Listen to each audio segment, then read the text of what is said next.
Welcome back to Making a Murder in My Journal, and today we're going to continue with our daily MaM reading the CASO Investigative Reports, 11 through 20 pages. So I want to thank you for joining us again, and I hope you enjoy as we go forward. We have a lot of really interesting things coming up. The Rubberducky Steven Avery Files.com library is going to be getting a huge addition added, as well as we have our new video that'll be coming out very soon that recaptures everything like remaking a murder, brings the past and the present, combines it together, and it's a huge undertaking, and it's quite a very informative series, and it brings us right up to current. So we're very excited to bring that out. As well as we have an upcoming surprise. Why would Brendan say the things that he did? So with that, let's get started with our daily MaM reading. CASO Investigative Reports, 11 through 20 pages, Part 2.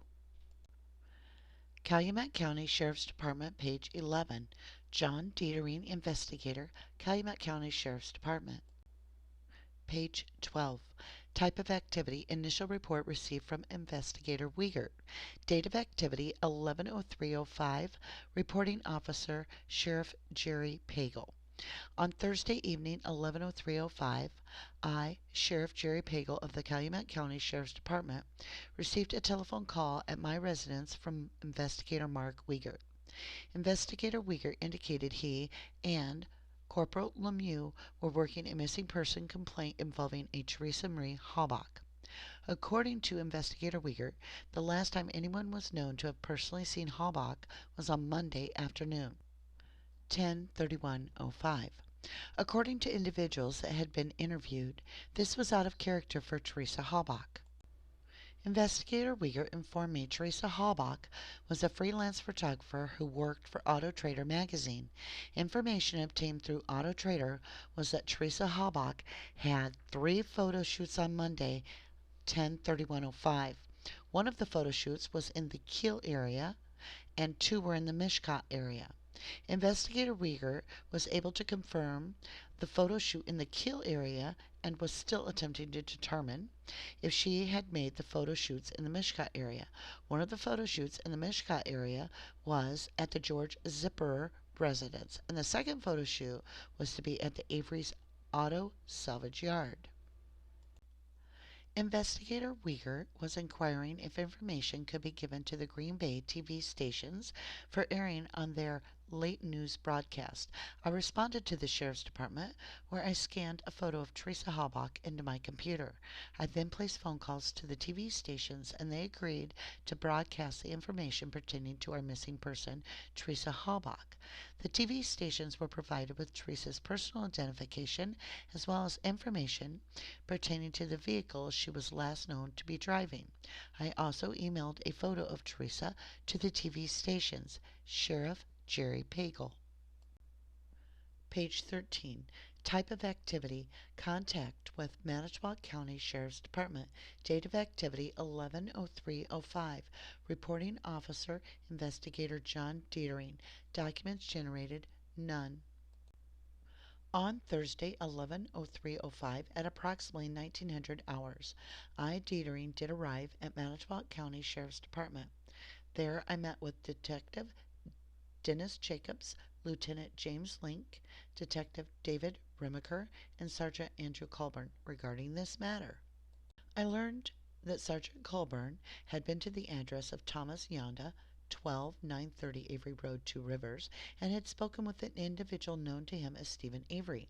Apparently Colburn learned that Avery's sister Barbara is married to Mr. Yonda. Colburn learned that Avery was attempting to assist his sister Barbara Yonda in selling a vehicle of some sort, and that Avery was going to advertise his vehicle in the Auto Trader magazine that Miss Halbach works for. Avery had indicated to Sergeant Colburn that the individual who had been scheduled to take the photographs had done so, but Avery could not recall whether the photographer had gotten there in the late morning or afternoon. Colburn learned that according to Avery, the photographer had left the Avery Road address and had gone on, possibly to another area. It was determined that the voicemail box for Teresa Halbach's cellular phone was apparently full, as the phone rang directly to voicemail. I did request information on George Zipperer, who lives at 4433 County Highway B, Manitowoc, and is one of the other last outgoing phone numbers called by Teresa Halbach. I learned that Mr. Zipperer's only real arrest incident of note was a domestic violence situation in 2002. At 20:25 hours approximately, Detective Remaker did contact a representative of the State of Wisconsin Criminal Investigation DCI. Apparently, the representative attempted to contact Teresa Halbach's cell phone, and Detective Remaker advised me that the call went directly to voicemail. A call was then placed to Investigator Weger. Weger indicated that the Auto Trader magazine received a fax from Teresa Halbach in the early morning hours of 10:31:05. The phone number listed on the printed portion of the facsimile showed that the facsimile was sent from 920-435-1367. Weger advised me this is normally done at the end of the day by Teresa. Page 14. Weger went on to indicate that Teresa had told a secretary from the Auto Trader magazine that Teresa had been at the Two Rivers address on one previous occasion, and that the individual who had had her come out to photograph vehicles had answered the door wearing only a towel. Weger went on to indicate that Teresa has quite a large group of friends in Green Bay, but has no steady boyfriend. Weger indicated that Teresa was supposed to work today, however, missed appointments, which is very unlike her. Prior to proceeding to the Zipper residence, Detective Jacobs from the Manitowoc Sheriff's Department did make contact with Ameritech Security regarding the 920-435-1367 phone number. Detective Jacobs learned that the phone number was a Green Bay-based Ameritech number, and he contacted Ameritech Security regarding the number. All he was able to learn was that the number was no longer in service. At 21:11 hours, I received another phone call from Investigator Weger, who indicated that he had tried the 920-435-1367 number and learned that it had been disconnected. At 21:15 hours, while at the Manitowoc County Sheriff's Department, I received a telephone call from Investigator Weger indicating that he had spoken with a representative from Auto Trader and that the Auto Trader had spoken with George Zipperer, and it was determined further that Teresa Halbach had been at the Zipperer residence. Investigation continues. John Dietering, Investigator, Calumet County Sheriff's Department. Page 15. Type of activity. Interview of Angela M. Schuster. Date of activity 11:03:05 at approximately 9:30 p.m. Reporting Officer Investigator Mark Weger. On 11:03:05, I, Investigator Weger of the Calumet County Sheriff's Department, did make a phone call with Angela Schuster. My reason for contacting Angela was that she would be Teresa's contact at the Auto Trader magazine. It should be noted Angela had previously been spoken to by Corporal Lemieux and was aware of the situation with Teresa being missing. I informed Angela we were reviewing Teresa's phone records and there was an incoming call at 2:27 p.m. on 10/31/05 from the phone number of 414-425-8712, the Auto Trader magazine. Angela stated it was possible a voicemail message that was left for Teresa, but she is not sure. She states they commonly call their photographers and leave the messages on their voicemail about appointments that are to be done. Angela states she thought something was odd because on Monday she received a fax from Teresa from the number of 920-435-1367. In checking that phone number, it comes back to a Green Bay address. For more information on that, please see Investigator Deeting's report. Angela states she thought it was odd receiving that fax because she would assume it would have come the day after Teresa's assignments were completed, but there was nothing on the fax indicating Teresa had done her Monday jobs. In checking the time on the fax would have come in the early morning of Monday, and Teresa would not have completed the other photo shoot set for Monday at that time.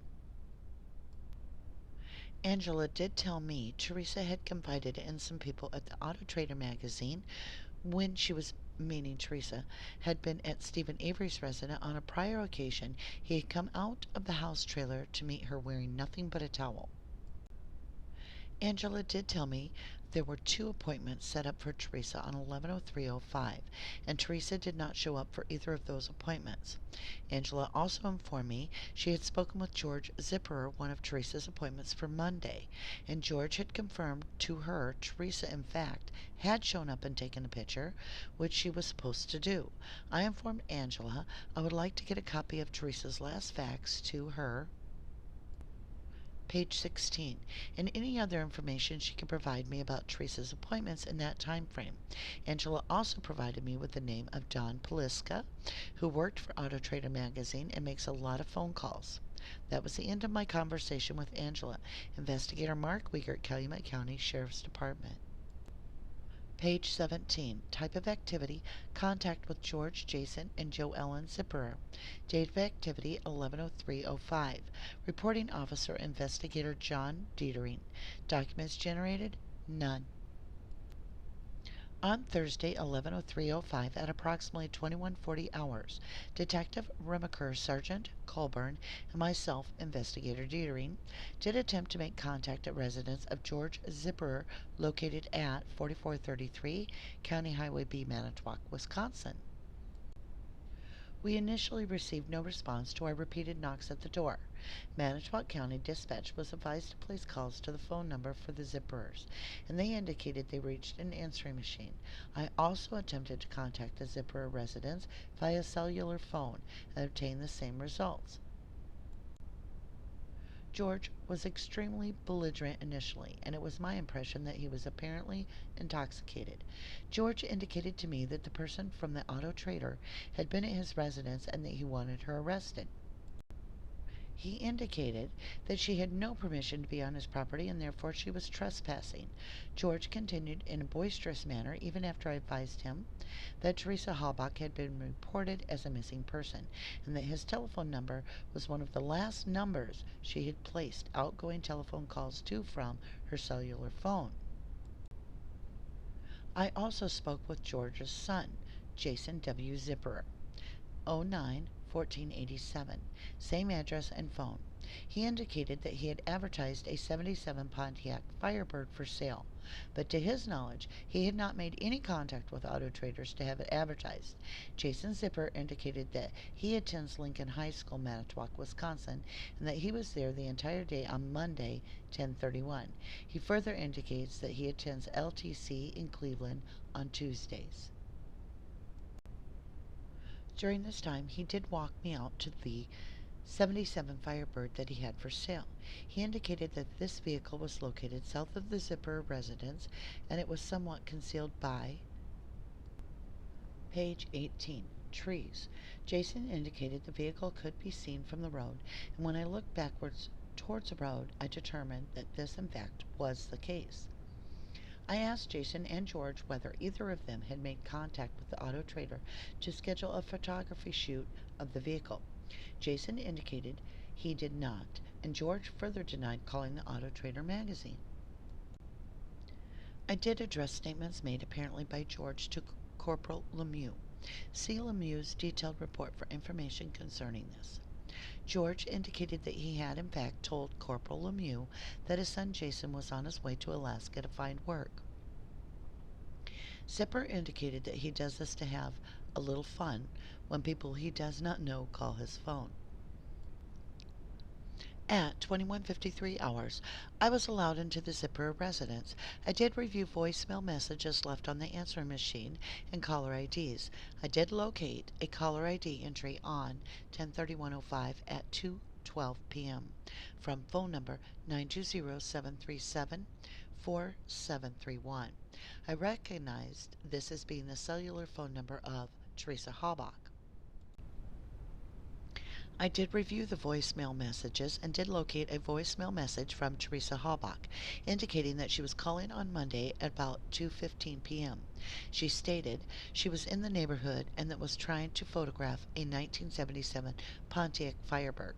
She stated she was having problems finding the residence and hoped to do so in the next few minutes. I had been allowed access to the residence by both Joe Ellen Zipperer and George Zipperer.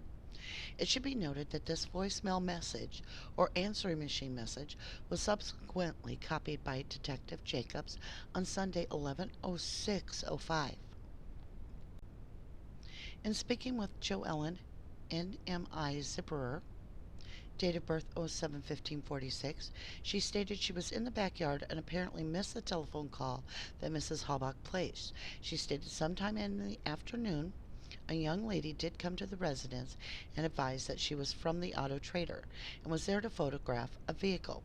She indicated she gave the young lady directions to where the car described as a 1977 Firebird had been located, and the girl had come back between 5 and 10 minutes later, indicating she had gotten her pictures. Joe Ellen Zipperer advised the girl was happy and smiling.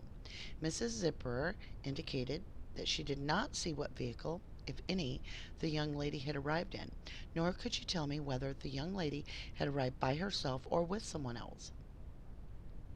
Joe Ellen indicated she could not determine which direction the young lady traveled on County Highway B when she left, as she had never actually seen the vehicle the young lady arrived in. Joellen and George did provide me with a copy of an Auto Trader magazine, which had been left by the photographer along with some pricing information and a yellow sign. Page 19, indicating for sale as advertised in Auto Trader. I thanked the zippers for their information and left the residence. These items were subsequently placed into evidence. John Dietering, investigator, Calumet County Sheriff's Department. Page 20. Interview of Dawn Pliszka. Date of activity 11:03:05. Reporting officer Investigator Mark Weger. On 11:03:05, I, Investigator Weger of the Calumet County Sheriff's Department, made phone contact with Dawn Pliszka. It should be noted that Dawn would work for the Auto Trader magazine and would be in charge of answering phones and calling their photographers for assignments. Dawn states she in fact had talked with Teresa on Monday morning, 10:31:05. Dawn states that she had received a phone call from somebody who identified herself as B. Yonda. Dawn states she knows that the Yondas are basically the Avery brothers. She states they have done work for them before and she does not know why they gave the name of B. Yonda. Dawn further stated she had called Teresa in the afternoon, she believes, but she is not sure if she actually talked to Teresa or if she left her a message on her voicemail. Dawn states she makes a lot of phone calls during the day and does not remember. Dawn did tell me she commonly leaves messages for her photographers on their voicemail for appointments they are supposed to go out on. She did state when she had talked to Teresa, Teresa had told her she was going to go out to the Avery property to take a photo. Dawn states Teresa seemed fine on the phone when she had spoken with her.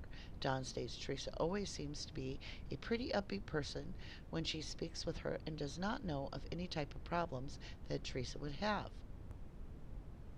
Dawn did tell me Teresa has confided in her about Steven Avery on one prior occasion. She states Steven had come out of the house wearing nothing but a towel one time, and Teresa was somewhat concerned by that. I asked Dawn if Teresa had ever been to the George Zipper residence before.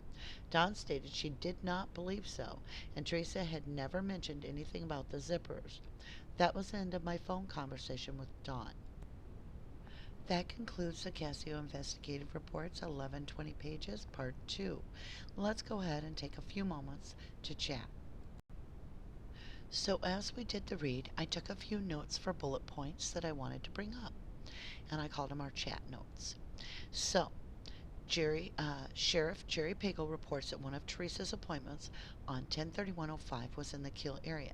Question: Why would it be in the Kill area if Stephen Schmitz reported Teresa had met him in New Holstein, and Craig Sipple, who co-owned the vehicle, reported the vehicle Teresa was to photograph for them was in St. Anna? At 7 o'clock p.m., Dietering, Dennis Jacobs, James Link, David Brimmaker, and Andrew Colborn met at Manitowoc County Sheriff's Department. A fax was sent at 0:15 minutes on 10/31/05 to Auto Trader, who reported it would have been faxed by Teresa. However, when the number that Teresa would have sent the fax from was verified by Detective Jacobs, he reported that that number was no longer in service.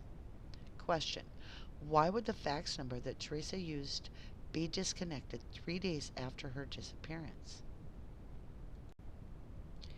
Angela Schuster, Auto Trader receptionist, states that Teresa's fax was sent in the early morning hour of 10/31/05, and usually it would have arrived after Teresa had completed the assignments. But there was nothing on the fax indicating that Teresa had done her Monday 10/31/05 jobs. Question: why would Teresa have faxed in her uncompleted assignments before the day had begun? How would she know which appointments would have been completed? Jason Zipper, George's son, reported he attended Lincoln High School, yet reports he was home all day from school Monday, 10/31/05. He also reported that he had not called Auto Trader. Dawn Pliszka, Auto Trader receptionist, stated she received a phone call from a person identifying themselves as Beyonda, and she was unsure why they gave that name. She further went on to report that she knew that Yonda are basically the Avery brothers, as they had done work for them before. Question: if Dawn knew that Yonda was basically the Avery brothers, then had the name Yonda been used before, and if so, why was this unusual to her? Last bullet point. Dawn also reported she was unsure if she had spoken to Teresa on the phone or left a voice message, yet then she goes into detail about Teresa telling her she was going to the Avery residence, and reported that Teresa seemed fine on the phone. All right, everybody, I want to thank you so much for joining us, and that concludes our complete reading and our notes on the CASO Investigative Reports Part 2. So I want to thank everybody, and if you're interested, you can join us on Puddle Chat, and we often have group chats as well as live chats following our videos.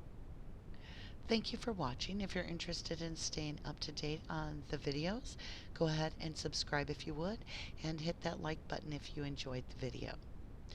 All right, you guys, it's time for us to do our favorite saying, and that is, if you didn't do the crime, you shouldn't do the time. Thank you so much. Have a great day, and we'll talk to you again tomorrow.